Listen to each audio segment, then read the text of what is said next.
I'm Stuti with IBM QRadar team, and in this video, we will understand how to deal with unknown and stored events in QRadar. So let's start with discussing about what are the states of event parsing and the fields that are responsible for event parsing. So what happens when an event is received by QRadar and it does not have a DSM present for it? Not having an official DSM doesn't mean that events are not collected. It indicates that the event that is received by QRadar will fall under some generic log source and might be identified as unknown on the log activity tab of QRadar. When an event cannot be associated to a log source, the event is assigned to some generic log source.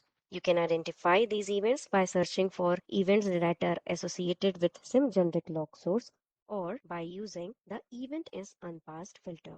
An event mapping represents an association between an event ID and category combination and a QID record, referred to as event categorization, where each event has a unique QID. QID is a primary value set by DSM to identify an event. QRadar uses this field together with the event category to map to a QID record for the event. Also, event categories are used to group incoming events for processing by QRadar. The event categories are searchable and help you monitor your network. Events that occur on your network are aggregated into high-level and low-level categories.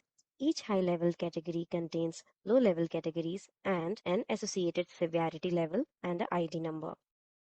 So here we can see that on fourth number we have sim generic events. So for sim generic events we do not have event category, event ID or QID. Next we have on the third number that is stored events. So stored events are the event that cannot be understood or parsed by QRadar. When QRadar cannot parse an event, it writes the event to the disk and categorize the event as stored. Here, QRadar will be able to associate the event with the respective log source, but these events will not have associated event ID and QID, and hence they are categorized under stored event. Here we can see that event category is present, but we don't have event ID and QID. Next we have with us is unknown events. Unknown means that QRadar collected the event but was unable to parse the event format to categorize the event. When an event cannot be understood by the system, they fall under unknown. These events are collected and parsed but cannot be mapped or categorized to a specific log source. Unknown events does not have a QID or have the unknown QID attached to it. However, it would be tagged to a particular log source. If event is not tagged to a log source, then they will show up under some generic log source.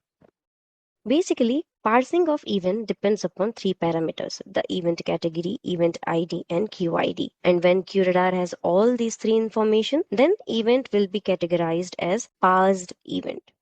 QRadar collects, parses, and categorizes the event to proper log source. Then we can see that the first type of state of parsing, that is parsed and map. Here, QRadar will be able to parse all the events from the payload and put them in the existing QID. So what do we do if we have an unknown event log from a log source that is not auto-discovered? QRadar then categorizes the log source as sim generic and labels the event as unknown event log. Thank you for joining us. If you need more assistance, use the links in the description.